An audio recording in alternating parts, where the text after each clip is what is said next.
Good afternoon.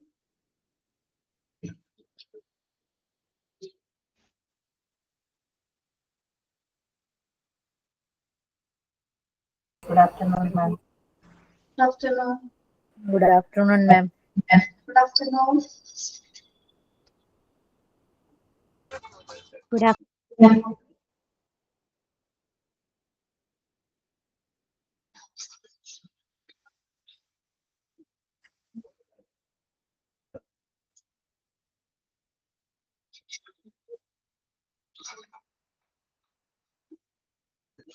Yes.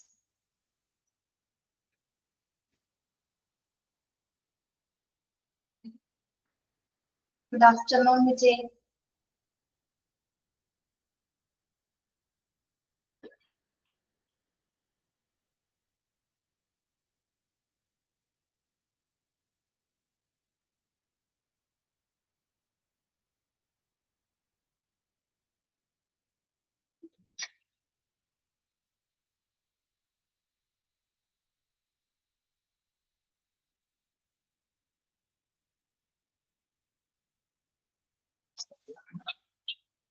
Okay. നമ്മൾ objectives of negotiation ആണ് പറഞ്ഞുകൊണ്ടിരുന്നത് അല്ലെ? ഒബ്ജക്റ്റീവ്സില് 3 ഒബ്ജക്റ്റീവ്സ് പറഞ്ഞു. To safeguard organization interest and goal, to see that organization is not in a disadvantageous position, to ensure that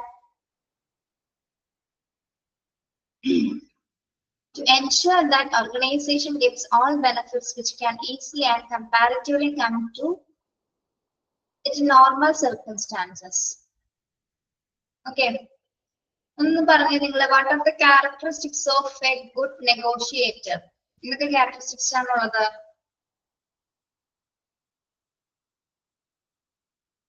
എന്തൊക്കെ സവിശേഷതകളാണ് ഒരു നെഗോഷിയേറ്റർക്കുള്ളത്?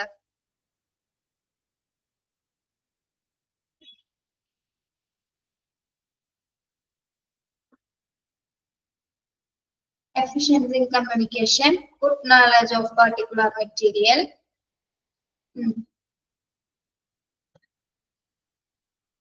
good interpersonal skills, rapid thinker, good listener, logical thinker, offensive and defensive, optimistic,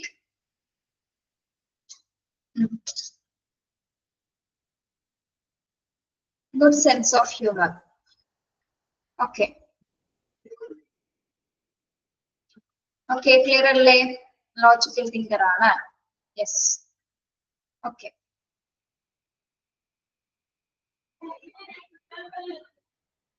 നമ്മള് മൂന്നെണ്ണം പറഞ്ഞല്ലേ? Fourth objective നോക്കാം. To see that the distant future of the organization is not bargained for the present. To see that the distant future of organization is not bargained for the present. എന്താണ് മൂന്നാമത്തെ object? നാലാമത്തെ objective എന്ന് പറയുന്നത് അതായത് ഒരു negotiation നടത്തുന്ന സമയത്ത് അല്ലെങ്കിൽ കൂടിയാലോചന അല്ലെങ്കിൽ ചർച്ച നടത്തുന്ന സമയത്ത് എങ്ങനെയായിരിക്കണം? കുറെ നാളും കൂടി കരാറ് അവർ തമ്മിൽ സ്വീകരിച്ചിരിക്കുന്ന എഗ്രിമെന്റ് ഇല്ല, ഒരു കരാറ് കുറെ നാള് നീണ്ടു നിൽക്കുന്ന തരത്തിലായിരിക്കണം നമ്മൾ ചർച്ച നടത്തേണ്ടത്. അല്ലെങ്കിൽ എന്താണ്, സാധനങ്ങൾ പർച്ചേസ് ചെയ്യുന്ന സമയത്ത് ഇപ്പോൾ നൽകിയ വിലക്ക് പിന്നീട് അവർ നൽകില്ല. മനസ്സിലായോ? അപ്പൊ എന്താണ്, ചർച്ച നടത്തുന്ന സമയത്ത് നമ്മള് എന്താണ് കുറെ നാള് കരാറ് കൊണ്ടുപോകുന്ന രീതിയിൽ ആ ഒരു എഗ്രിമെന്റ് ആ ഒരു തീരുമാനിച്ച എഗ്രിമെന്റ് കുറെ നാൾ അതേപോലെ തന്നെ പോകുന്ന രീതിയിലായിരിക്കണം നമ്മൾ ചർച്ച നടത്തേണ്ടത്. അല്ലെങ്കിൽ എന്താണ്, സാധനങ്ങൾക്ക് അപ്പൊ തന്നിരുന്ന വില എന്താണ് ഇപ്പൊ കിട്ടുന്ന വില എന്താണ് പിന്നീട് ആ വില അവർ നൽകിയെന്ന് വരില്ല. അപ്പൊ കരാറ് കുറെ നാള് കൊണ്ടുപോകാനായിട്ട് ശ്രമിക്കുക. അത് തന്നെയാണ് അതിന്റെ ഒരു ഒബ്ജക്റ്റീവ് എന്ന് പറയുന്നത്. തീരുമാനിച്ചിരിക്കുന്ന എഗ്രിമെന്റ് കുറെ നാള് നീണ്ടു നിൽക്കുന്ന രീതി, എന്നാലല്ലേ നമ്മൾക്ക് ഉപകാരം, വാങ്ങിക്കുന്ന മെറ്റീരിയൽസ് എടുക്കുന്ന ഹോസ്പിറ്റലിന് ഉപകാരം ഉണ്ടാവുള്ളൂ. ഓക്കെ, അല്ലെങ്കിൽ ഇടയ്ക്കിടയ്ക്ക് എന്താണ് ഒരു വില കൂട്ടാനുള്ള ചാൻസസ് വരും. അപ്പൊ ആ തന്നിരിക്കുന്ന കരാർ ഇത്ര പ്രൈസൊക്കെ നിങ്ങൾക്ക് ഇത്രയും നാൾ കരാറില് മെറ്റീരിയൽസ് വേണം എന്ന് നമ്മൾ ആവശ്യപ്പെടുന്നു. അതിനനുസരിച്ചിട്ടായിരിക്കുള്ളൂ സാധനങ്ങൾ നമ്മൾ വാങ്ങുന്നു. ഓക്കെ, അപ്പൊ കരാറ് കുറെ നാൾ നീണ്ടു നിൽക്കും. Okay, Ensure that the terms and conditions are selected in apparent terms and nothing. Terms and nothing is left to interpretations which may result in misunderstanding and bitterness. Ensure that terms and conditions are settled in apparent terms. Nothing is left to interpretations which may result in misunderstanding and bitterness. അതായത് നമ്മൾ ചർച്ച നടത്തുമ്പോൾ എല്ലാ terms and കണ്ടീഷൻസുകളും പറഞ്ഞ് സെറ്റിൽ ചെയ്തിട്ട് വേണം നമ്മൾ ആ മെറ്റീരിയലുമായി ബന്ധപ്പെട്ടുള്ള ചർച്ച കംപ്ലീറ്റ് ചെയ്യേണ്ടത് അല്ലെ. ഓരോ ടേംസ് ആൻഡ് കണ്ടീഷൻസ് ഇന്ന കാര്യങ്ങൾ ഇന്ന രീതിയിൽ എന്നുള്ളത് ആ ടേംസും കണ്ടീഷൻസും ഉണ്ടായിരിക്കും അല്ലെ. അതിനനുസരിച്ചിട്ട് വേണം നമ്മൾ എന്ത് ചെയ്യേണ്ടത്, സംസാരിക്കേണ്ടത്. പിന്നെ സംസാരിക്കുന്ന സമയത്ത് ഒരു അണ്ടർസ്റ്റാൻഡിങ്, അതായത് തെറ്റിദ്ധാരണയോ അല്ലെങ്കിൽ ബിറ്റർനെസ് എന്ന് പറഞ്ഞാൽ ദേഷ്യമോ വിദ്വേഷമോ എന്ന രീതിയിൽ നമ്മൾ സംസാരിക്കാൻ പാടില്ല. അങ്ങനെയായിരിക്കണം. എല്ലാ ടേംസും കണ്ടീഷൻസും പറഞ്ഞ് സെറ്റിൽ ചെയ്ത് വേണം. പിന്നെ എന്താണ്, ഒരു മിസ്അണ്ടർസ്റ്റാൻഡിങ്ങോ അല്ലെങ്കിൽ മറ്റൊരു വിദ്വേഷമോ ഒന്നും അവശേഷിക്കാത്ത രീതിയിലായിരിക്കണം നമ്മൾ സംസാരിക്കേണ്ടത് അല്ലെങ്കിൽ ആ ചർച്ച നടത്തേണ്ടത്. അതാണ് അഞ്ചാമത്തെ ഒബ്ജക്റ്റീവ്സ് എന്ന് പറയുന്നത്. മനസ്സിലായോ? Ensure that the terms and conditions are settled in apparent terms and nothing is left to interpretations which may result in misunderstanding and bitterness. Bitterness means വിദ്വേഷം അല്ലെങ്കിൽ വിദ്വേഷം, ഒരു ഇഷ്ടമുള്ളായിക അല്ലെങ്കിൽ എന്താ കയ്പ് എന്നൊക്കെ പറയുന്നത്. വിദ്വേഷം എന്നുള്ള മീനിങ് മനസ്സിലാക്കാം കേട്ടോ. അങ്ങനെ ഒന്നും നമ്മൾ ചർച്ച നടത്തുമ്പോൾ അവരോട് പ്രതികരിക്കാൻ പാടില്ല, ആ രീതിയിലൊന്നും സംസാരിക്കാൻ പാടില്ല. Okay. Then formulating strategies. Sixth objective ആണ് formulating strategies. Plan of action designed to achieve a long-term aim and tactics are vital parts of negotiation. Formulating strategies. എന്താണ് formulating strategies എന്ന് പറഞ്ഞാല്? അതായത് അവർക്ക് അച്ചീവ്മെന്റ് നേടാനുള്ള കുറച്ച് എന്ത് നേടുക, തന്ത്രങ്ങളെ നല്ല രീതിയിലുള്ള സ്ട്രാറ്റജീസ് മെനഞ്ഞിട്ട് വേണം നമ്മൾ ആ ചർച്ചയിൽ പങ്കെടുക്കേണ്ടത്. ഓക്കെ, അങ്ങനെയായിരിക്കണം ചർച്ചയിൽ സംസാരിക്കേണ്ടത്. വിവിധ തരത്തിലുള്ള സ്ട്രാറ്റജീസുകൾ ഉപയോഗിച്ചുകൊണ്ട് വേണം. അല്ലെങ്കിൽ ഫോർമുലേറ്റിംഗ് സ്ട്രാറ്റജീസ് എന്ന് പറഞ്ഞാൽ എന്താണ്, നമ്മൾ ഉദ്ദേശിക്കുന്ന കാര്യം അച്ചീവ് ചെയ്യാനായിട്ട് നമ്മൾ പല തന്ത്രങ്ങളും സ്വീകരിച്ചിരിക്കും അല്ലെ. പല രീതിയിൽ നമ്മൾക്ക് ആ മെറ്റീരിയൽസ് അവിടെ കംപ്ലീറ്റഡ് ആയിട്ട് ലഭ്യമാകണമെങ്കിൽ ഇന്ന കാര്യങ്ങളൊക്കെ പറഞ്ഞ് നമ്മൾ എന്ത് ചെയ്യും, അവിടെ പുതിയ സ്ട്രാറ്റജീസ് കൊണ്ടുവന്ന് എന്നിട്ടായിരിക്കും എന്താ ആ ചർച്ച നല്ല രീതിയിൽ അത് മുന്നോട്ട് കൊണ്ടുപോകുന്നത്. ഓക്കെ, അപ്പൊ വിവിധ തരത്തിലുള്ള സ്ട്രാറ്റജീസ് മെനഞ്ഞെടുക്കുക, അതാണ് സിക്സ്ത് ഒബ്ജക്റ്റീവ് എന്ന് പറയുന്നത്. ഓക്കെ, മനസ്സിലായോ?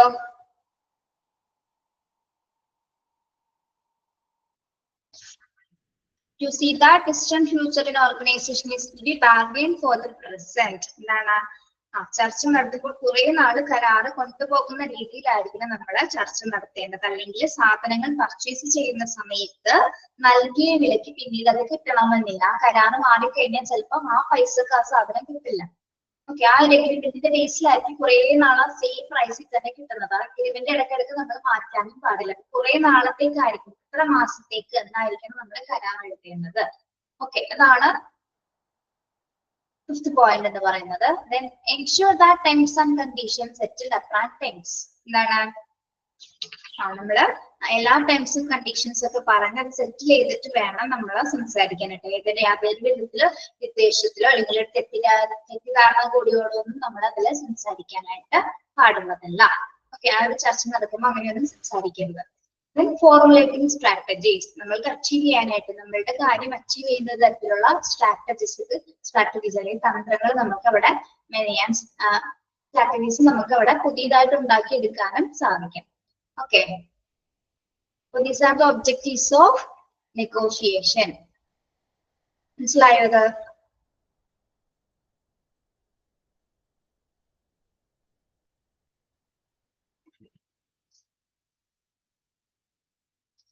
പിള്ളേരെ മനസ്സിലായോ?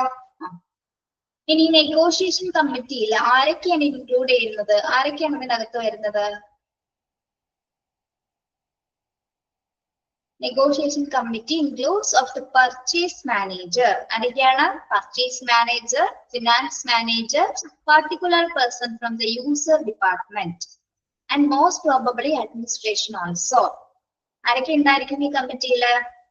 പർച്ചേസ് മാനേജർ ഉണ്ട്, ഫിനാൻസ് മാനേജർ, പിന്നെ ഏത് ഡിപ്പാർട്ട്മെന്റുമായി ബന്ധപ്പെട്ടാണോ പർട്ടിക്കുലർ ഡിപ്പാർട്ട്മെന്റുമായി ബന്ധപ്പെട്ട ഒരു വ്യക്തി ഉണ്ടായിരിക്കും, ഒരു പേഴ്സൺ ഉണ്ടായിരിക്കും. Then most probably administration also. Then അഡ്മിനിസ്ട്രേറ്ററിൽ നിന്നും ഒരു മെമ്പർ കൂടി ഉണ്ടായിരിക്കും. അവരാണ് നെഗോഷിയേഷൻ കമ്മിറ്റിയുടെ മെമ്പേഴ്സ് എന്ന് പറയുന്നത്. അണ്ടർലൈൻ ചെയ്തിട്ട് കേട്ടോ.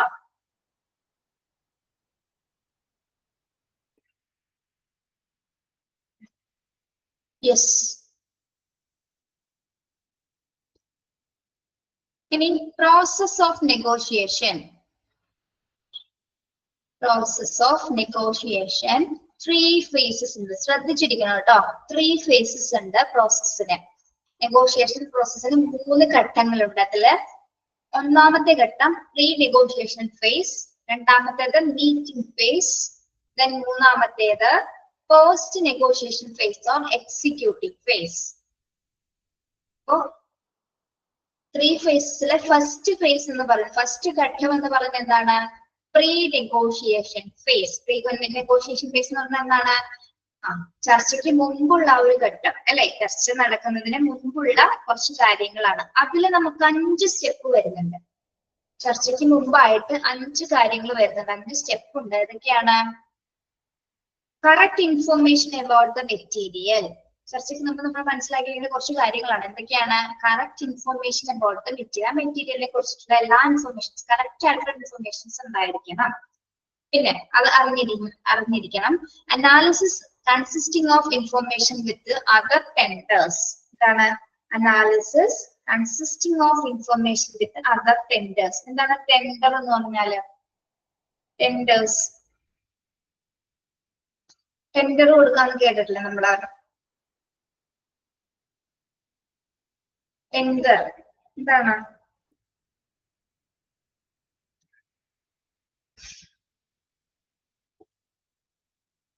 അറിയില്ല. കരാർ. Yes, very good. കരാർ അല്ലേ? ലേലം എന്നൊക്കെ പറയാം നമ്മള്.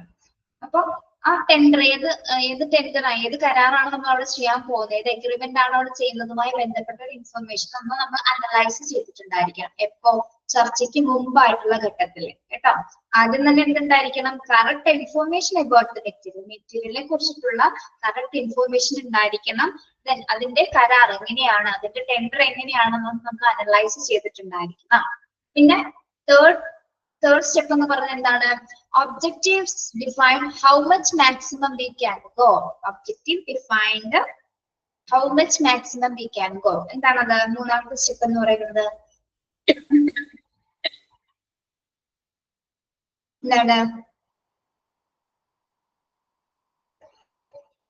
എത്രത്തോളം നമുക്ക് അവിടെ നിന്ന് പർച്ചേസ് ചെയ്യണം അല്ലേ?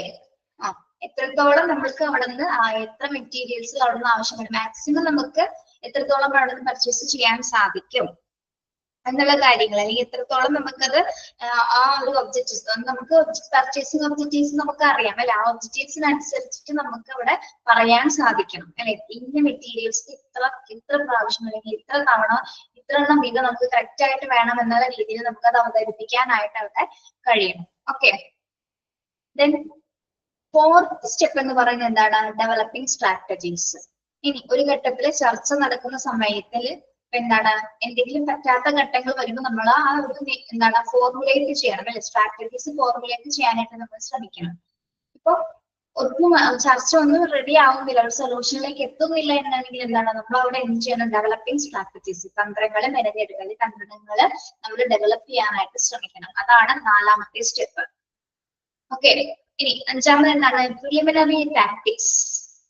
പ്രിലിമിനറി ടാക്ടിക്സ് അതായത് പ്രാഥമിക തന്ത്രങ്ങൾ. ഇതിലൊന്നും പറ്റിയില്ലെങ്കിൽ, സ്ട്രാറ്റജീസിൽ നിന്നില്ലെങ്കിൽ എന്താണ്? പ്രിലിമിനറി ടാക്ടിക്സ് ചെയ്യാൻ നിൽക്കണം. എന്താണ് പ്രിലിമിനറി എന്ന് പറഞ്ഞാൽ? പ്രാഥമിക തന്ത്രങ്ങൾ എന്ന് പറഞ്ഞാൽ എന്തായിരിക്കാം?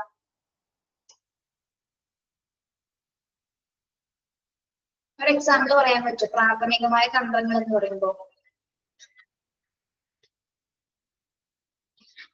അപ്പോ നിങ്ങൾ കിങ് ലെയർ എന്ന് പറഞ്ഞ സിനിമ കണ്ടിട്ടുണ്ടോ? കിങ് ലെയർ, ദിലീപിന്റെ. കണ്ടിട്ടുള്ളവർക്ക് അറിയാൻ പറ്റും. അതിലുണ്ട്, അതിലൊരു സീൻ ഉണ്ട്. എന്താണ്, ഇപ്പൊ നമ്മള് പ്രിലിമിനറി ടാക്ടിക് എന്ന് പറയുമ്പോ ശരിക്കും പറഞ്ഞാൽ ഇപ്പൊ ഒരു പ്രൊഡക്റ്റ് കുറെ പേര് യൂസ് ചെയ്യാൻ വേണ്ടിട്ട് നമ്മളിപ്പോ ഒരു ക്രീമാണെന്ന് വിചാരിക്കും. ക്രീമില് നല്ലൊരു ക്രീം, നല്ല ക്രീമാണ് നമ്മൾ യൂസ് ചെയ്യുന്നത്. പക്ഷെ അതിന്റെ ഹോള് കുറച്ച് വലുതായിരിക്കും. വലിയ ഹോള്. ഇതൊരു ക്രീമിന്റെ ബോക്സ് ആണെന്ന് വിചാരിക്കട്ടോ. അതിന്റെ ഹോള് ഭയങ്കര വലുതാണ്. അത് ഓപ്പൺ ചെയ്യുമ്പോൾ ഉള്ള ഹോള് വലുതാണ്. പേസ്റ്റ് ആൻഡ് ദില്ലിയിൽ കാണിച്ചിട്ടുണ്ട്. ഓക്കെ. അപ്പൊ അത് വലുതായിട്ടിരിക്കുമ്പോ എന്താണ്, ആ പ്രൊഡക്റ്റ് നമ്മൾ പെട്ടെന്ന് ഉപയോഗിച്ച് പെട്ടെന്ന് തന്നെ തീരും അല്ലെ. ഇപ്പൊ 2 മാസം 2-3 മാസം മുമ്പ് ഉപയോഗിക്കുന്ന സാധനം ചിലപ്പോൾ 1 മാസം കൊണ്ടൊക്കെ ചിലപ്പോൾ തീർന്നിരിക്കും. ഓക്കെ. അപ്പൊ എന്താണ് അവിടെ ചെയ്തിരുന്നത്, ആ ഹോള് വലുതാക്കി അല്ലെ. അപ്പൊ ആ ഉപയോഗിക്കുന്ന ഒരു പ്രൊഡക്റ്റിന്റെ ഹോൾ എന്താണ്, കുറച്ചുകൂടി വലുതാക്കി കുറെ പ്രൊഡക്ട്സ് ആയിരിക്കും ഇതിൽ നിന്ന് വരുന്നത്. മനസ്സിലായോ? അപ്പൊ സാധനം പെട്ടെന്ന് തീരും. അപ്പൊ എന്താണ്, അതിന് ആവശ്യക്കാർ കൂടുകയും ചെയ്യുന്നത്. ഇപ്പൊ ഹോസ്പിറ്റലിൽ ഇപ്പൊ നല്ലൊരു മെറ്റീരിയൽസ് ഇപ്പൊ അത് സെയിം ഈ സിറ്റുവേഷൻ തന്നെ. ഏതെങ്കിലും ഒരു മെറ്റീരിയൽസ് നല്ല മെറ്റീരിയൽസ് ആയിരിക്കും, പക്ഷെ അതിന്റെ ഉപയോഗം ഇപ്പൊ എന്താ പറയാ, യെസ്, ഇപ്പൊ ക്രീം പോലെ തന്നെ ഹോസ്പിറ്റലിൽ ഉപയോഗിക്കുന്ന മറ്റെന്തെങ്കിലും മെറ്റീരിയൽസ് എന്താണ് കുറച്ചായിരിക്കും കൊടുക്കുന്നത്, പക്ഷെ അതിന്റെ ഉപയോഗം കൂടുതലായിരിക്കും. കുറച്ചുകൂടി വലിപ്പമുള്ള രീതിയിലാണെങ്കിൽ അതിന്റെ സൈസ് കൂടുന്ന ടൈപ്പ് കൊടുത്താൽ എന്താണ് കുറച്ചുകൂടി കാലം ഉപയോഗിക്കാൻ പറ്റും. പക്ഷെ അവരെന്താ ചെയ്യുന്നത്, കമ്പനിക്കാരെന്ത് ചെയ്യും, ചെറിയ സാധനങ്ങൾ കൊടുക്കും. ഇപ്പൊ ഓയിൽമെന്റ് ഒക്കെ ഹോസ്പിറ്റലിനെ സംബന്ധിച്ചുള്ള മെഡിസിൻസ് ഒക്കെ എന്താണ് കുറച്ച് പാക്കറ്റ്സോ അല്ലെങ്കിൽ കുറച്ച് രീതിയിൽ കൊടുക്കും. അപ്പൊ പിന്നീടും അവർക്ക് ഓർഡർ കിട്ടുമല്ലോ അപ്പൊ അതില്. അതാണ് ആ ഒരു പ്രാഥമിക തന്ത്രങ്ങൾ, പ്രിലിമിനറി ടാക്ടിക്സ് എന്ന് പറയുന്നത് കേട്ടോ. അപ്പൊ ഒരു ചർച്ചയുടെ സമയത്ത് ഇപ്പൊ നമ്മൾ ഇതൊക്കെ സംസാരിക്കേണ്ടി വരുന്നത്, സ്ട്രാറ്റജീസ് പറയുന്ന സമയത്ത് ഈ രീതിയിലും അവിടെ സംസാരിച്ചാൽ മാത്രമേ ചിലപ്പോ ആ കമ്പനിയും ഹോസ്പിറ്റലുമായിട്ട് ബന്ധങ്ങൾ അല്ലെങ്കിൽ മെറ്റീരിയൽ എടുക്കാനുള്ള ഒരു തീരുമാനത്തിലേക്ക് എത്തുന്നത്. ഓക്കെ. അപ്പൊ ഇതാരായിരിക്കും ഈ സ്റ്റെപ്പ് പറയുന്നത്, പ്രിലിമിനറി ടാക്ടിക്സ്, ഈ പ്രാഥമിക തന്ത്രം പറയുന്നത് ആരായിരിക്കും? കമ്പനി ആയിരിക്കോ, നമ്മളായിരിക്കോ? വാങ്ങിക്കാൻ പോകുന്ന ആളായിരിക്കോ അല്ലെങ്കിൽ കമ്പനി ആയിരിക്കോ?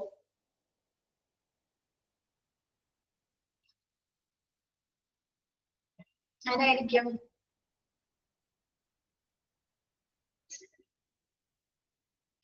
വാങ്ങിക്കുന്ന ആളാണോ?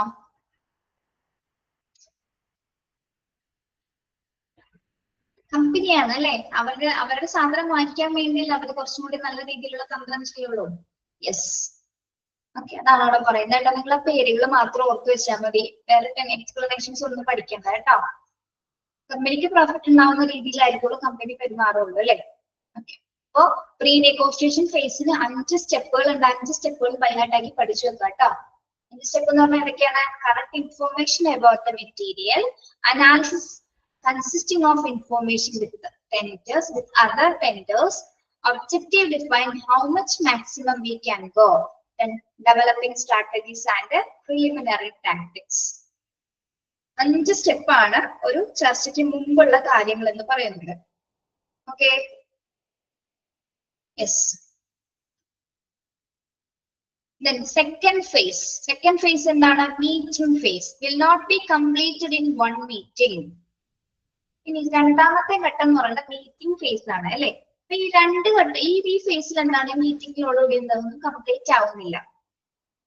അതായത് will not be completed in one meeting. ഒരു മീറ്റിംഗ് കൊണ്ടൊന്നും നമുക്ക് ചിലപ്പോ കാര്യങ്ങളിലേക്ക് എത്താൻ, സൊല്യൂഷനിലേക്ക് എത്താനായിട്ട് സാധിക്കുന്നില്ല. അപ്പൊ എന്ത് ചെയ്യും? ഒരു മീറ്റിംഗ് അല്ല, അവിടെ പിന്നീടും അതിനെ 3 ഡിവൈഡ് ചെയ്യുന്നുണ്ട് അല്ലെ. Divided into 3. മീറ്റിംഗ് ഫേസില് മീറ്റിംഗുകൾ 3 ഡിവൈഡ് ചെയ്യുന്നു. Exploratory meeting, discussion meeting, agreement meeting, അങ്ങനെ 3 പിന്നെയും തിരിക്കുകയാണ് അല്ലെ. അപ്പൊ നോക്കാം. എക്സ്പ്ലോറേറ്ററി മീറ്റിംഗ് എന്താണ്? 2 parties introduced themselves and information analyzed. 2 parties introduced themselves and information analyzed. എന്താണ് എക്സ്പ്ലോറേറ്ററി മീറ്റിംഗ് എന്ന് പറയുമ്പോ? അവരാദ്യം എക്സ്പ്ലോറേറ്ററി മീറ്റിംഗ് എന്ന് വെച്ചാൽ അവരാദ്യം അവരെ സ്വയം പരിചയപ്പെടുത്തുകയും ഇൻഫർമേഷൻസ് അല്ലെങ്കിൽ വിവരങ്ങൾ അങ്ങോട്ടും ഇങ്ങോട്ടും വിശകലനം ചെയ്യുകയാണ് ആദ്യ ഘട്ടം എന്ന് പറയുന്നത്. സോ 2 പാർട്ടികൾ ഉണ്ടായിരിക്കും അല്ലെ. ഈ നെഗോഷിയേഷൻ മീറ്റിംഗിൽ 2 പാർട്ടീസ് ഉണ്ടായിരിക്കും. അപ്പൊ അവര് ഫസ്റ്റ് അവരെ ഇൻട്രൊഡ്യൂസ് ചെയ്യുകയും പിന്നെ ഇൻഫർമേഷൻസ് വിവരങ്ങളെല്ലാം അവര് അങ്ങോട്ടും ഇങ്ങോട്ടും എന്താണ് വിശകലനം ചെയ്യുക, അനലൈസ് ചെയ്യുകയും ചെയ്യുന്ന ഘട്ടമായിരിക്കുള്ളൂ ഫസ്റ്റ് മീറ്റിംഗിൽ ഉണ്ടായിരിക്കുക. ഓക്കെ, അതാണ് എക്സ്പ്ലോറേറ്ററി മീറ്റിംഗ് എന്ന് പറയുന്നത്. ഓക്കെ.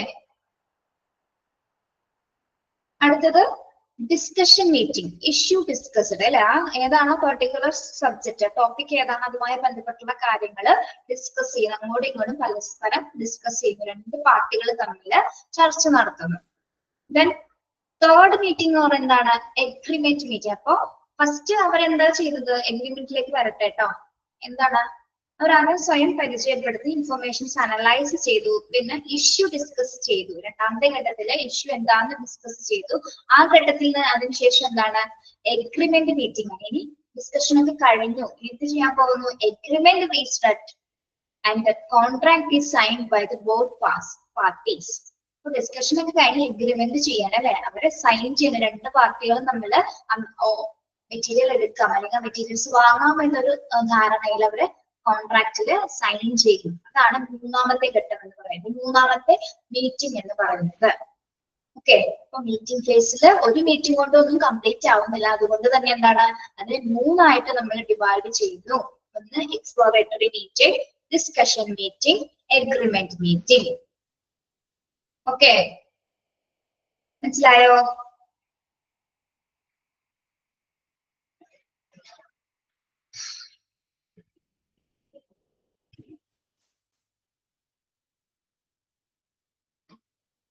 ഓക്കെ, യെസ്, ക്ലിയർ ആണോ പിള്ളേരെ?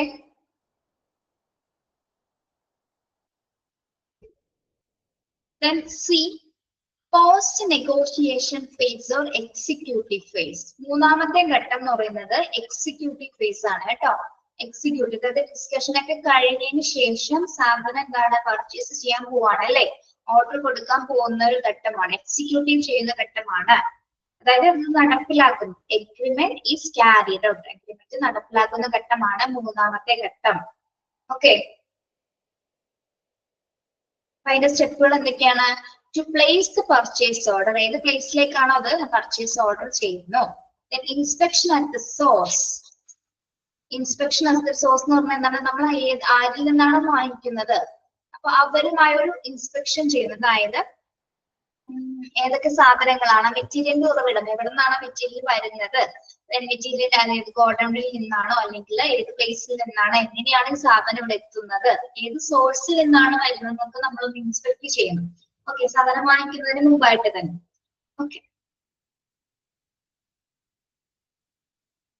അല്ലെങ്കിൽ നമ്മൾ അവരുടെ ഓഫീസിൽ പോയിട്ട് ഇൻസ്പെക്ട് ചെയ്യും അല്ലെ, നമ്മൾ എടുക്കാൻ പോകുന്ന സാധനവുമായി ബന്ധപ്പെട്ടുള്ള സാധനങ്ങൾ അവരുടെ ഓഫീസിൽ പോയി ചെക്ക് ലിസ്റ്റ് ഒക്കെ നോക്കി ഇൻവെന്ററീസ് ഒക്കെ ചെക്ക് ചെയ്തിട്ട് അങ്ങനെ നമ്മൾ എന്താണ് ചെക്ക് ചെയ്യുന്നു. അതിനുശേഷം എന്താണ്? To receive a particular item in our stores. To receive a particular item in our stores എന്ത് ചെയ്യുന്നു? പിന്നെ to receive a particular item, എന്തിനാണ് ഒരു പെർട്ടിക്കുലർ ഐറ്റം സ്റ്റോർ ചെയ്യുന്നത്? ഒരു പർട്ടിക്കുലർ ഐറ്റംസ് വാങ്ങി റിസീവ് ചെയ്യുന്നതിന് വേണ്ടിയിട്ടാ.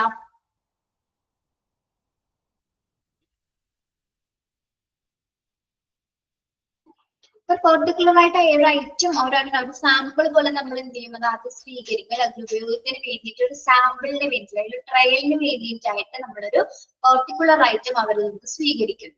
ഓക്കെ, ഇതാണ് മൂന്നാമത്തെ ഘട്ടം എന്ന് പറയുന്നത്. Inspection at our premises. Inspection at our premises എന്ന് പറഞ്ഞാൽ എന്താ?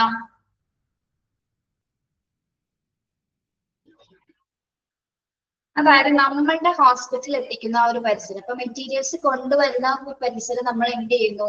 ചെക്ക് ചെയ്യുന്നു അല്ലെങ്കിൽ ഇൻസ്പെക്ട് ചെയ്യുന്നു. പ്രിമൈസ് മീൻസ് നമ്മുടെ പരിസരം അല്ലെ, ഹോസ്പിറ്റലിലേക്ക് മെറ്റീരിയൽസ് കൊണ്ടുവന്ന് ഇറക്കുന്ന ആ ഒരു പ്ലേസ് അല്ലെങ്കിൽ അത് വെക്കാൻ സൂക്ഷിക്കുന്ന ആ ഒരു പ്ലേസ്, ചിലപ്പോൾ ഗോഡൌൺ ആയിരിക്കാം അല്ലെങ്കിൽ മറ്റ് എന്തെങ്കിലും ഒരു റൂംസുകളായിരിക്കാം. അതൊന്നും എന്താണ് എന്ത് ചെയ്യും? നമ്മള് അവിടെ എന്തെങ്കിലും തരത്തിലുള്ള ബുദ്ധിമുട്ടുകളുണ്ടോ, എന്തെങ്കിലും സാധനങ്ങൾ വെക്കാനുള്ള മറ്റു ഫെസിലിറ്റീസ് ഒക്കെ എന്തെങ്കിലും കുറവുണ്ട്, ക്യാബിൻസ് ഒക്കെ ഉണ്ടാവും അല്ലെ, ലോക്കേഴ്സ് അങ്ങനെയുള്ള കാര്യങ്ങൾ ഉണ്ടാവും. അപ്പൊ അതൊക്കെ ഓക്കെ ആണോ എന്നൊക്കെ ചെക്ക് ചെയ്യാൻ വേണ്ടിയിട്ട് നമ്മളുടെ എവിടെയാണോ സാധനം ഇറക്കുന്നത്, ഹോസ്പിറ്റലിലാണ് ഗോഡൌൺ ഉണ്ടായിരിക്കും മെറ്റീരിയൽസ് സൂക്ഷിക്കുന്നത്, അപ്പൊ അവിടെ എല്ലാ സാധനങ്ങളും ഉണ്ടോ എന്ന് കൃത്യമായിട്ട് ചെക്ക് ചെയ്യുന്നു. ഓക്കെ, അതാണ് ഇൻസ്പെക്ഷൻ അറ്റ് അവർ പ്രിമൈസസ് എന്ന് പറയുന്നത്. Then accepted or rejected. ഇനി കൊണ്ടുവരുന്ന സാധനങ്ങളില് അല്ലെ, കൊണ്ടുവരുന്ന സാധനങ്ങൾ നമുക്ക് അക്സെപ്റ്റ് ചെയ്യാവുന്നതുണ്ടാവും. ഏതെങ്കിലും കേടുപാടുള്ള ഐറ്റംസ് എങ്ങനെ നമ്മൾ കണ്ടു കഴിഞ്ഞാൽ അത് എന്ത് ചെയ്യണം? നമ്മള് എന്ത് ചെയ്യണം? അത് സ്വീകരിക്കണോ? മെറ്റീരിയൽസിൽ എന്തെങ്കിലും കേടുപാടുകൾ ഉണ്ടെങ്കിൽ എന്ത് ചെയ്യണം, നമ്മളത് റിജക്ട് ചെയ്യണം അല്ലെ, തിരിച്ചയക്കുകയാണ് വേണ്ടത്. ഓക്കെ, അല്ലാത്ത പക്ഷം അത് അക്സെപ്റ്റ് ചെയ്യുക. Recording stock register. ഇനി വാങ്ങിച്ച സാധനങ്ങളുമായി ബന്ധപ്പെട്ട ലിസ്റ്റുകൾ എന്ത് ചെയ്യണം, നമ്മൾ റെക്കോർഡിൽ അല്ലെങ്കിൽ സ്റ്റോക്ക് രജിസ്റ്ററിൽ രേഖപ്പെടുത്തുക.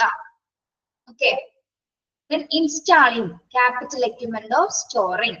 ഇനി ചില സാധനങ്ങൾ, ചില മെറ്റീരിയൽസ് നമുക്ക് ഇൻസ്റ്റാൾ ചെയ്യേണ്ട സാധനങ്ങൾ ഉണ്ടായിരിക്കും. ഇൻസ്റ്റാൾ ചെയ്യേണ്ട സാധനം എന്ന് പറയുമ്പോൾ എന്തൊക്കെയായിരിക്കാം, CT സ്കാനേഴ്സ് അല്ലെങ്കിൽ മറ്റ് മെഷീൻസുകളൊക്കെ ചിലപ്പോൾ ഇൻസ്റ്റാൾ ചെയ്യേണ്ട കുറെ ഐറ്റംസ് ഉണ്ടായിരിക്കും.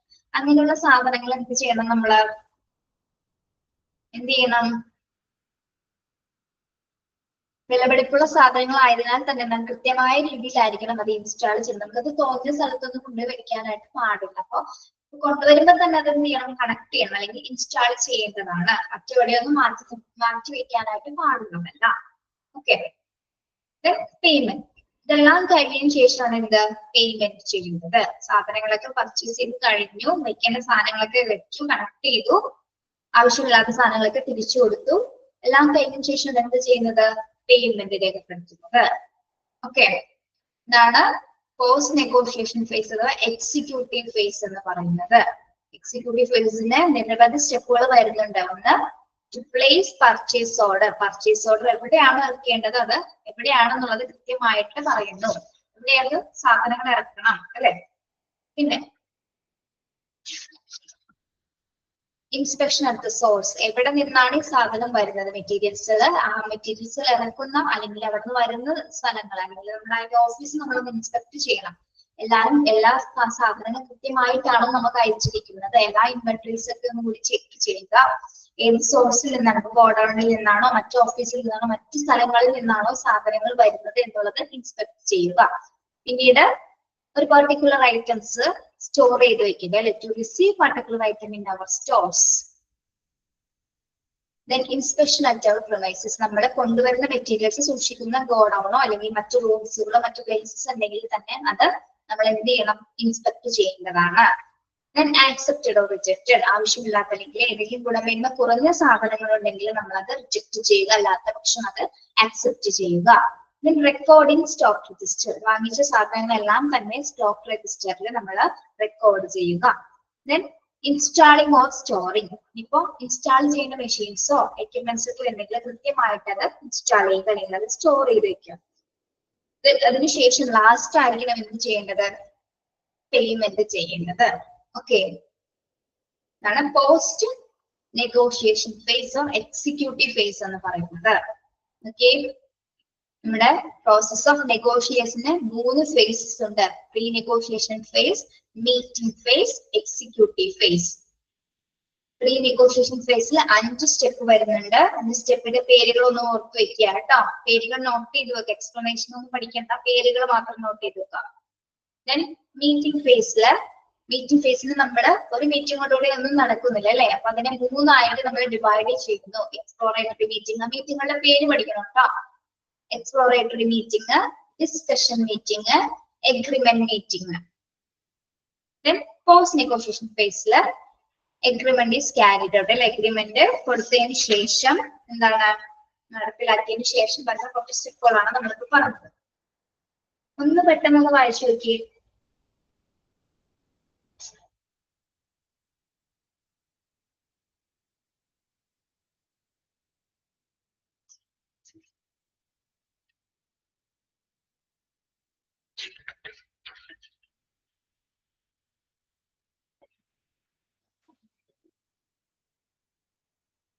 മനസ്സിലായോ?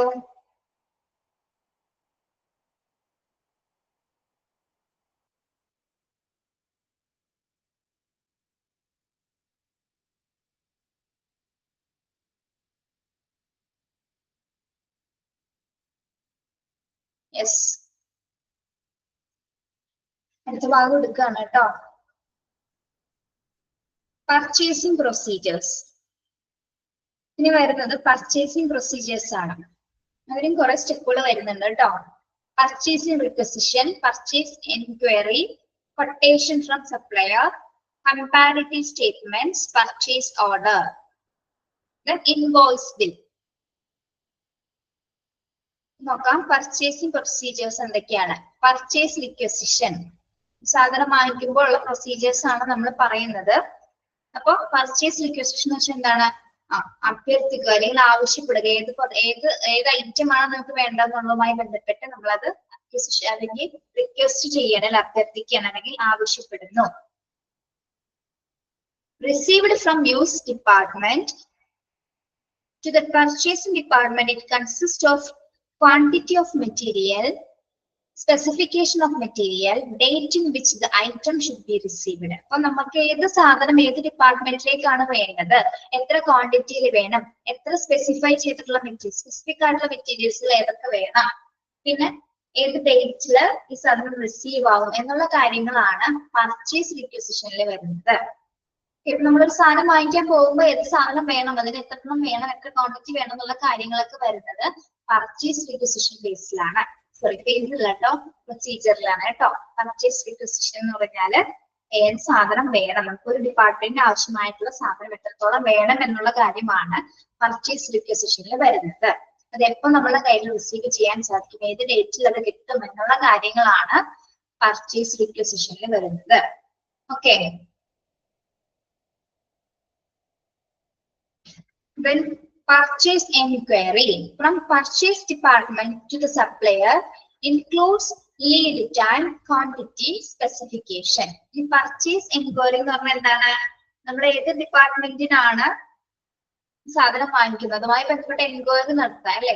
എന്തൊക്കെ കാര്യങ്ങൾ അതിൽ ഉൾപ്പെടുന്നു, ലീഡ് ടൈം, എത്ര ടൈം ഗ്യാപ്പിനുള്ളിൽ സാധനം വരും, എത്ര ക്വാണ്ടിറ്റി ഉണ്ടായിരിക്കും, എങ്ങനെയായിരിക്കും അതിന്റെ സ്പെസിഫിക്കേഷൻസ് വരുന്നത് എന്നതുമായി ബന്ധപ്പെട്ട് നമ്മളൊരു അന്വേഷണം നടത്തുന്ന അല്ലെ, പർച്ചേസ് എൻക്വയറി കൂടി നമ്മൾ നടത്തുന്നു. സപ്ലയറിനോട് എൻക്വയറി ചെയ്യുന്നു, അല്ലെങ്കിൽ നമ്മൾ അത് അന്വേഷിക്കുന്നു. ഓക്കെ, എന്താണ് രണ്ടാമത്തെ പ്രൊസീജിയർ.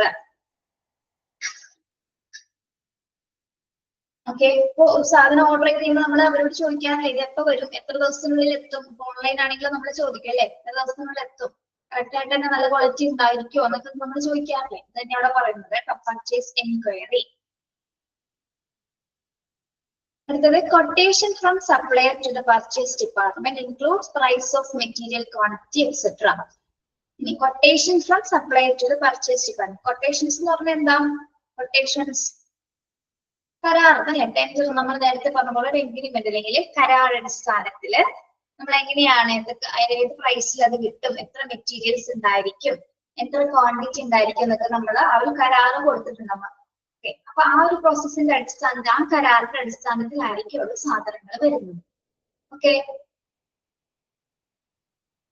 കൊട്ടേഷൻസ് എന്ന് പറയുന്നത് കരാർ അല്ലെങ്കിൽ ടെൻഡർ എന്നുള്ള മീനിങ് തന്നെയാണ് കേട്ടോ.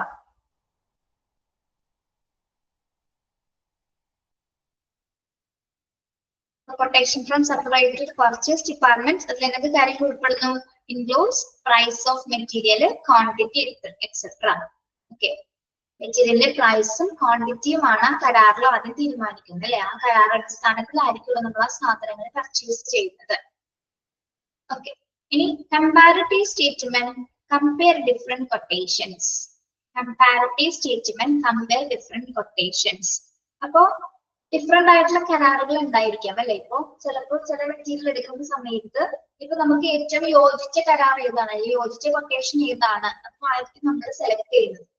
നമുക്ക് ഒരിക്കലും താങ്ങാൻ പറ്റാത്ത പ്രൈസിൽ ഒരു കരാറ് നമ്മൾ ഏറ്റെടുക്കില്ല, നമുക്ക് പറ്റുന്ന രീതിയിലായിരിക്കും നമ്മൾ അത് സെലക്ട് ചെയ്യുന്നത്. ഓക്കെ, അതാണ് comparative statement, compare different quotation. പലതരത്തിലുള്ള കരാറുകൾ ചിലപ്പോൾ അതിൽ ഉണ്ടായിരിക്കാം അല്ലെ. ഒരു കമ്പനീനെ ബേസ് ചെയ്ത് പല കരാറുകൾ. അപ്പൊ നമുക്ക് ഏറ്റവും യൂസ്ഫുൾ ആയ രീതിയിൽ നമുക്ക് യോജിക്കുന്ന തരത്തിലായിരിക്കും നമ്മൾ അത് സെലക്ട് ചെയ്യുന്നത്. ഓക്കെ, നമ്മൾ പറഞ്ഞുകൊണ്ടിരിക്കുന്നത് പർച്ചേസിംഗ് പ്രൊസീജിയേഴ്സ് ആണ് കേട്ടോ. അടുത്തത് പർച്ചേസ് ഓർഡർ കൊടുക്കുകയാണ് അല്ലെ. കൊട്ടേഷൻസ് ഒക്കെ സ്വീകരിച്ചതിന് ശേഷം നമ്മൾ പർച്ചേസ് ഓർഡർ കൊടുക്കുകയാണ്. Legal document between purchase department and the supplier. ഇനി പർച്ചേസ് ഓർഡർ കൊടുക്കുന്നതിന് മുമ്പായിട്ട് എന്ത് ചെയ്യണം? ഒരു ലീഗൽ ഡോക്യുമെന്റ് ഉണ്ടാക്കണം അല്ലെ. ലീഗൽ ഡോക്യുമെന്റ് ആരൊക്കെ തമ്മിലുള്ളതാണ്? Purchase department, between purchase department and the supplier. അതായത് ഒരു നിയമപരമായിട്ടുള്ള ഒരു രേഖയാണ് അല്ലെ. ഒരു നിയമത്തിന് മുന്നിലൊരു രേഖയാണ് എന്ത്? പർച്ചേസ് ഓർഡർ എന്ന് പറയുന്നത്. അതായത് ലീഗൽ ഡോക്യുമെന്റ് എന്ന് പറയുന്നത്. അതായത് The purchase order is a document created by the buyer and serve the purpose of ordering goods from the supplier. Every purchase order should contain the correct date, name, address of the hospital, the supplier's description of goods, price of an item, order number, terms and conditions, cash credit purchase, mode of payment, signature or of the authorized person. അപ്പോ ഈ legal ഡോക്യുമെന്റിൽ എന്തൊക്കെ കാര്യങ്ങൾ ഉണ്ടായിരിക്കും? ഇത് ആരൊക്കെ തമ്മിലുള്ള ഒരു ഡോക്യുമെന്റ് ആണ്? ആരൊക്കെ തമ്മിലുള്ളതാണ്? ബിറ്റ്വീൻ പർച്ചേസ് ഡിപ്പാർട്ട്മെന്റും സപ്ലയറും തമ്മിലുള്ള ഒരു ഡോക്യുമെന്റ് ആണ് ലീഗൽ ഡോക്യുമെന്റ് എന്ന് പറയുന്നത്. ഓക്കെ, ഇനി purchase order is document created by the buyer. ഇത് ആരാണ് തയ്യാറാക്കുന്നത്? ബയർ ആണ് അല്ലെ. ഡോക്യുമെന്റ് തയ്യാറാക്കുന്നത് ബയർ ആണ്. വാങ്ങുന്ന വ്യക്തിയാണ് പർച്ചേസ് ഓർഡർ തയ്യാറാക്കുന്നത്, ക്രിയേറ്റ് ചെയ്യുന്നത്. ഇനി അതിൽ എന്തൊക്കെ കാര്യങ്ങൾ ഉണ്ടായിരിക്കും?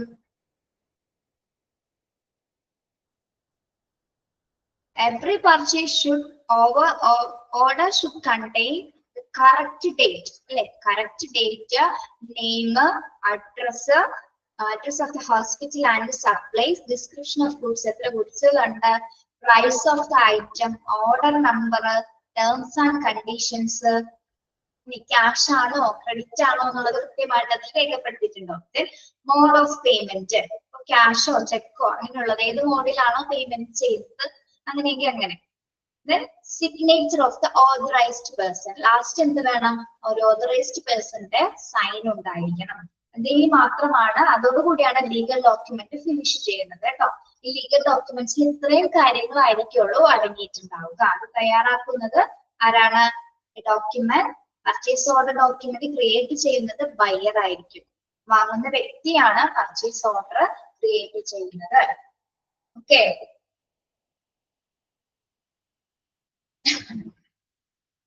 മനസ്സിലായോ പർച്ചേസ് ഓർഡർ എന്താണെന്ന്? എളുപ്പമാണോ? നമുക്ക് മനസ്സിലാവും. നെക്സ്റ്റ് വരുന്നത് invoice or bill. Invoice bill നമ്മൾ കഴിഞ്ഞ ക്ലാസ്സിൽ പറഞ്ഞു എന്താണ് ഇൻവോയ്സ് ബിൽ എന്ന് അല്ലേ? Invoice or bill. Invoice is created by the supplier and show how much the buyer requires to pay for goods brought from the supplier. എന്താണ് invoice bill എന്ന് പറയുന്നത്?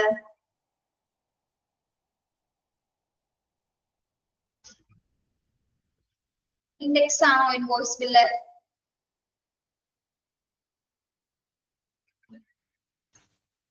അപ്പൊ വിതരണക്കാരനിൽ സപ്ലയർക്ക് നമ്മള് ഡീറ്റെയിൽസ് ആണ് അല്ലെ. സപ്ലയർക്ക് അല്ലെങ്കിൽ വിതരണക്കാരന് നമ്മള് ഇപ്പൊ എന്താണ് എത്ര രൂപ നൽകണം എന്നുള്ളതാണ് അവിടെ കൃത്യമായിട്ട് കാണിക്കേണ്ടത് അല്ലെ. ആ സപ്ലയർക്ക് നമ്മൾ എത്ര രൂപ നൽകണം എന്നുള്ള കാര്യങ്ങളാണ്, ആ ബില്ലാണ് അവിടെ കൃത്യമായിട്ട് കാണിക്കേണ്ടതാണ് ഇൻവോയ്സ് ഓർ ബിൽ എന്ന് പറയുന്നത്. ഓക്കെ, അപ്പൊ ഏത് ഗുഡ്സ് എടുത്തു എത്ര പേ ചെയ്യണം എന്നുമായി ബന്ധപ്പെട്ട കാര്യങ്ങളായിരിക്കണം അതിൽ പറയുന്നത്. ഓക്കെ, സപ്ലയർക്ക് നമ്മൾ എത്ര രൂപ നൽകണം എന്നുള്ളതാണ് അവിടെ കാണിക്കേണ്ടത്. ഓക്കെ,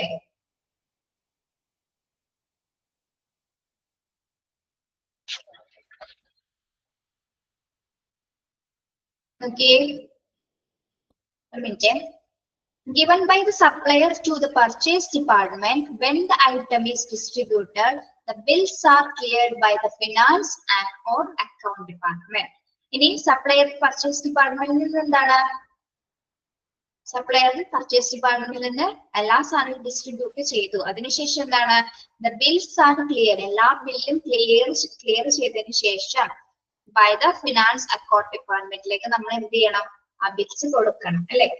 എല്ലാ ഡിപ്പാർട്ട്മെന്റും ബില്ലുകൾ ക്ലിയർ ചെയ്തതിനു ശേഷം ആർക്കാണ് കൊടുക്കേണ്ടത്? അത് ക്ലിയർ ചെയ്ത് കൊടുക്കേണ്ടത് ആർക്കാണ്? ഫിനാൻസ് അല്ലെങ്കിൽ അക്കൗണ്ട് ഡിപ്പാർട്ട്മെന്റിലേക്ക് ആയിരിക്കണം നമ്മൾ ആ ബില്ല് കൊടുക്കേണ്ടത്. ഓക്കെ, ഓക്കെ, പർച്ചേസിംഗ് പ്രൊസീജിയേഴ്സ് എന്തൊക്കെയായിരുന്നു?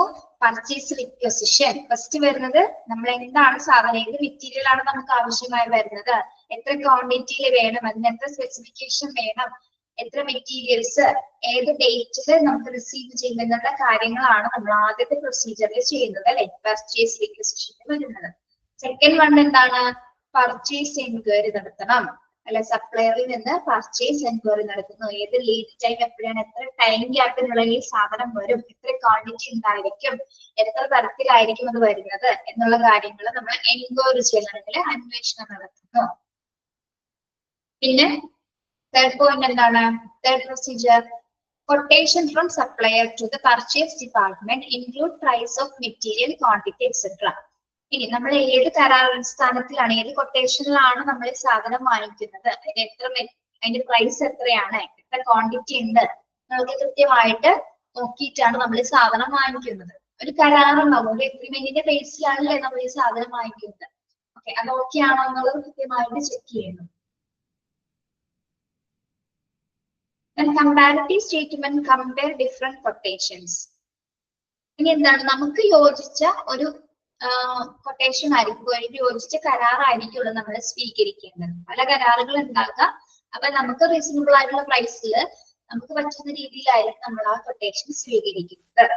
ഇതാണ് അടുത്ത പ്രൊസീജിയർ എന്ന് പറയുന്നത്. പിന്നെ പർച്ചേസ് ഓർഡർ കൊടുക്കുന്നു. അതൊരു ലീഗൽ ഡോക്യുമെന്റ് ആണ്. പർച്ചേസ് ഓർഡർ എന്ന് പറയുന്നത് ഒരു ലീഗൽ ഡോക്യുമെന്റ് ആണ്.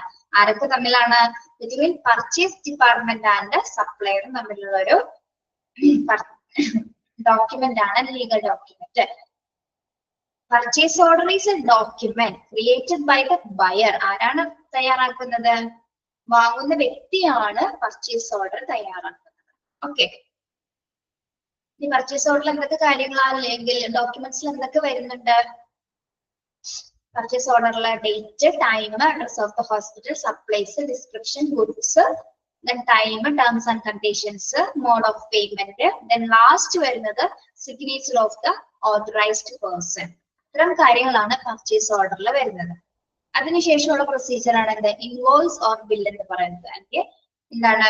Invoice is created by the supplier. അത് ക്രിയേറ്റ് ചെയ്യുന്നത് ആരാണ്? സപ്ലയർ ആണ് ഇൻവോയ്സ് ക്രിയേറ്റ് ചെയ്യുന്നത്. And show how much the buyer require to pay for goods brought from the supplier. സപ്ലയർക്ക് നമ്മൾ എത്ര രൂപ നൽകണം എന്നുള്ളതാണ് അതിൽ കാണിക്കുന്നത്, ഇതില് ഇൻവോയ്സ് ബില്ലിൽ കാണിക്കുന്നത്. ഓക്കെ, പിന്നെ എന്താണ്? എല്ലാ സാധനങ്ങളും ഡിസ്ട്രിബ്യൂട്ട് ചെയ്തതിനു ശേഷം ബിൽസ് എല്ലാം ക്ലിയർ ചെയ്ത് ഫിനാൻസ് ഡിപ്പാർട്ട്മെന്റിലേക്ക് നമ്മൾ ഏൽപ്പിക്കും. അതുകൂടി എന്ത് കഴിയുന്നു? പർച്ചേസിംഗ് പ്രൊസീജിയേഴ്സ് കഴിയുന്നു. ഇനി ഇവിടെ കൊടുത്തിരിക്കുന്ന 3 പോയിന്റ്സ് ഉണ്ടോ? അത് നമ്മളിപ്പോ പറഞ്ഞ കാര്യങ്ങളെല്ലാം ചുരുക്കി പറഞ്ഞിരിക്കുന്നത് കേട്ടോ. Entire purchasing procedure divided into 3. ആ കാര്യങ്ങൾ തന്നെ ഇവിടെ പറഞ്ഞിരിക്കുന്നത് കേട്ടോ. ഒന്നുകൂടി ഞാൻ പറഞ്ഞുതരാം, നോക്കൂ.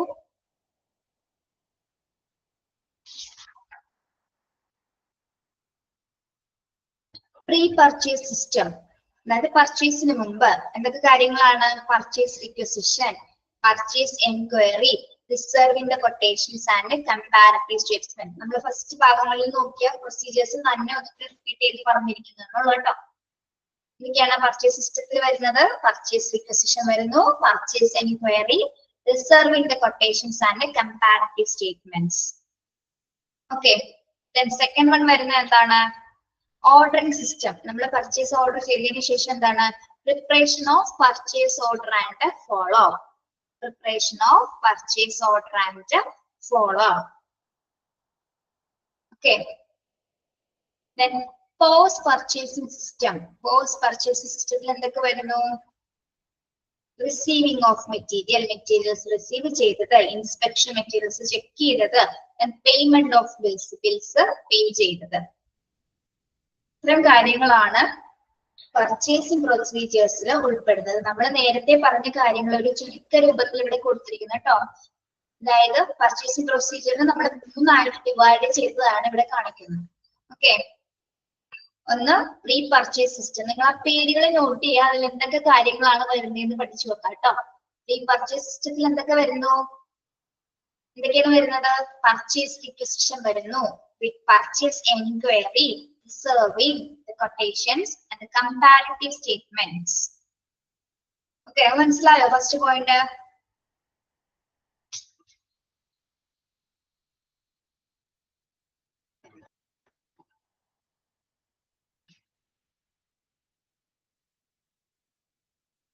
Second, ordering system. Ordering system എന്താണ്? Preparation of purchase order and follow. Preparation of purchase order and follow. സാധനം ഓർഡർ ചെയ്തതിന് ശേഷമുള്ള കാര്യങ്ങൾ കേട്ടോ. അതിന് ശേഷം എന്താ, post purchasing system. Post purchasing സിസ്റ്റത്തിൽ എന്തൊക്കെ വരുന്നു?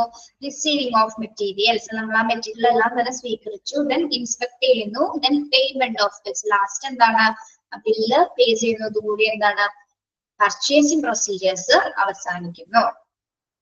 ഓക്കെ, ഇത് വായിച്ചു നോക്കി.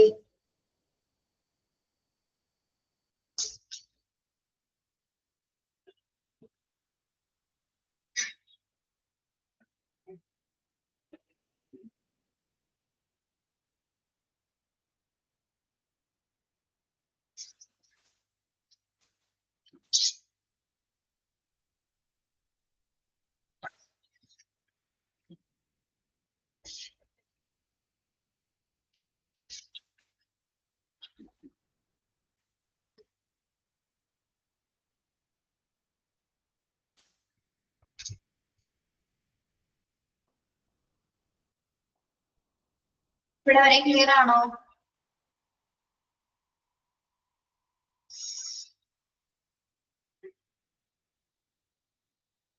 യെസ്.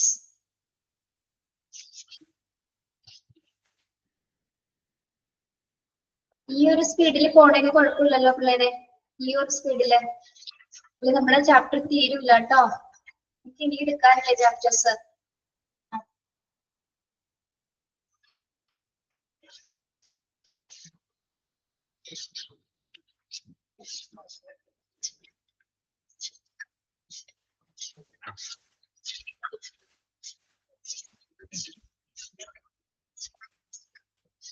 ഒരു ദിവസം നമ്മൾ ഒരു 3 പേജസ് എങ്കിലും വെച്ചെടുത്താൽ നമുക്ക് ചാപ്റ്റേഴ്സ് തീരുള്ളൂ. അങ്ങനൊരു ബുദ്ധിമുട്ടുണ്ട്. പിന്നെ നമുക്ക് പറഞ്ഞ ടൈമിൽ തീർക്കണം, അങ്ങനെയുള്ള കാര്യങ്ങളുണ്ട്. നിങ്ങൾക്ക് എക്സാം വരും ഇതിനിടയില്, അതിനിടെ നമുക്ക് റിവിഷൻ ചെയ്യണം. അപ്പൊ നിങ്ങളെ കൂടി ഒന്ന് സഹായിക്കണം. ഇനി ക്ലാസ് മനസ്സിലായില്ലെങ്കിൽ ഒന്നും കൂടി മനസ്സിലാവണമെങ്കിൽ ആ റെക്കോർഡഡ് ക്ലാസ് ഒന്നിട്ട് വീണ്ടും വീണ്ടും കാണാം കേട്ടോ.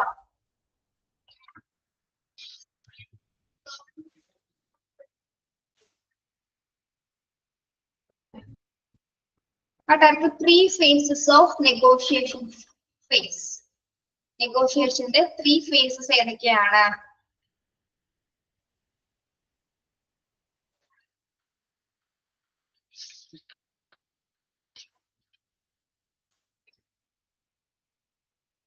ഏതൊക്കെയാണ് പറയൂ? 3 phases. Pre-negotiation phase,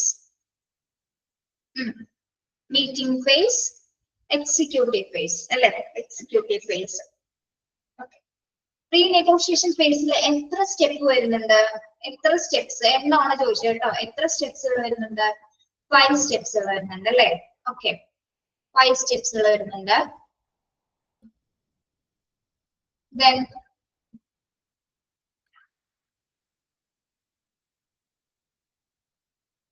meeting phase. Meeting phase. Meeting phase divided into 3. What are them? ഏതൊക്കെയാണ്?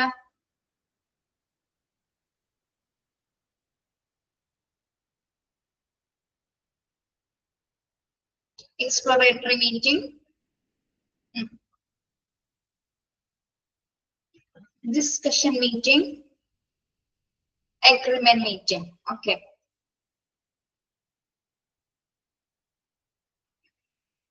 കോൺട്രാക്ട് സൈൻ ചെയ്യുന്നത് ഏത് മീറ്റിംഗിലാണ്? കോൺട്രാക്ട് സൈൻ ചെയ്യുന്നത് ഏത് മീറ്റിംഗിലാണ്? ഓക്കെ, എഗ്രിമെന്റ് മീറ്റിംഗ് അല്ലെ? Agreement meetings. അങ്ങനെ തിരിച്ചൊക്കെ ചിലപ്പോൾ ചോദിച്ചിരിക്കുക കേട്ടോ. Okay, executive faces. എക്സിക്യൂട്ടീവ് ഫേസിൽ ഏതൊക്കെ സ്റ്റെപ്സ് വരുന്നു? 1-2 എണ്ണം പറഞ്ഞാൽ മതി, എല്ലാരും പറയണ്ട. എക്സിക്യൂട്ടീവ് ഫേസിൽ ഏതൊക്കെ വരുന്നു?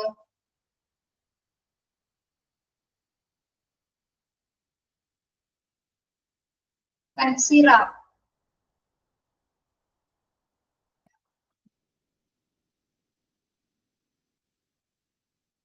കൺസീറ ക്യാമറ ഓൺ ചെയ്തതാണോ?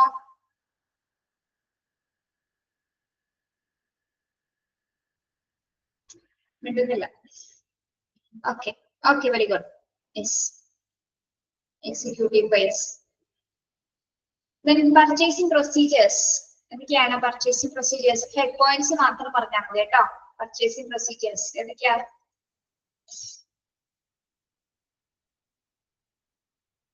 Purchase requisition, purchase enquiry,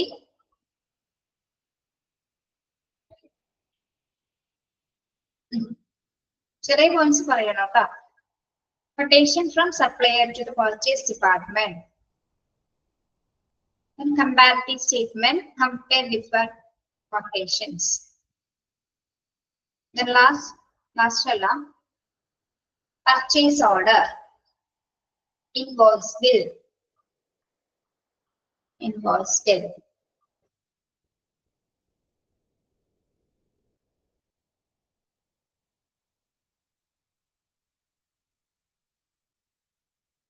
legal document ആരൊക്കെ തമ്മിലാണ്? ലീഗൽ ഡോക്യുമെന്റ് ആരൊക്കെ തമ്മിലാണ്?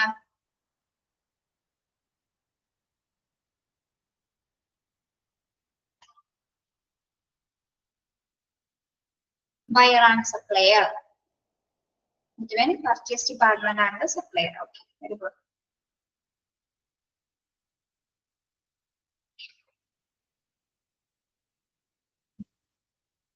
Okay,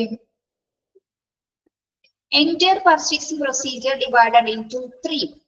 Entire purchasing procedures divided into 3. What are they? എന്തൊക്കെയാണ്? പേരുകൾ പറയൂ. Head points. Pre-purchasing system, ordering system, ordering system, പിന്നെ post purchasing system. അല്ലെ, post purchasing system. Okay, yes.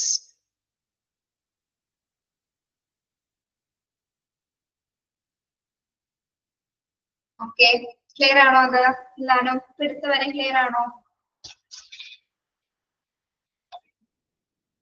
Suhaina ക്ലാസ്സിലില്ലേ? Suhaina കേറിയിട്ടില്ലേ?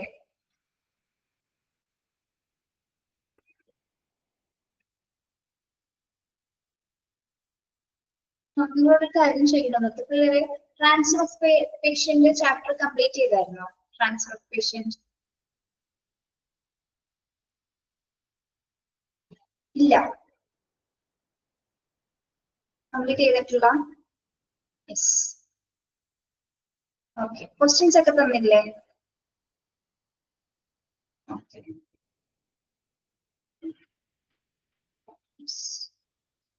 അപ്പൊ വേറെ സംശയങ്ങളുണ്ടോ? പഠിക്കണില്ലേ? നിങ്ങൾ എടുക്കുന്ന ഭാഗങ്ങൾ പഠിക്കണില്ലേ? എക്സാം ആയിരിക്കും അടുത്ത മാസം കൂടി ഉള്ളൂ അല്ലെ നമുക്ക്?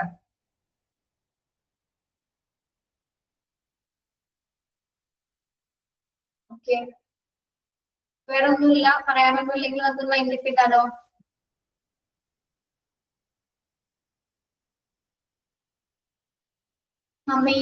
മെയ്യോടുകൂടി എക്സാം ഉണ്ടാവും അല്ലെ? 3 and 4 ടൈം ടേബിൾ വന്നിട്ടില്ലേ? ടൈം ടേബിൾ അല്ല, കോഴ്സിന്റെ ഡീറ്റെയിൽസ് തന്നിട്ടില്ലേ നിങ്ങൾക്ക്?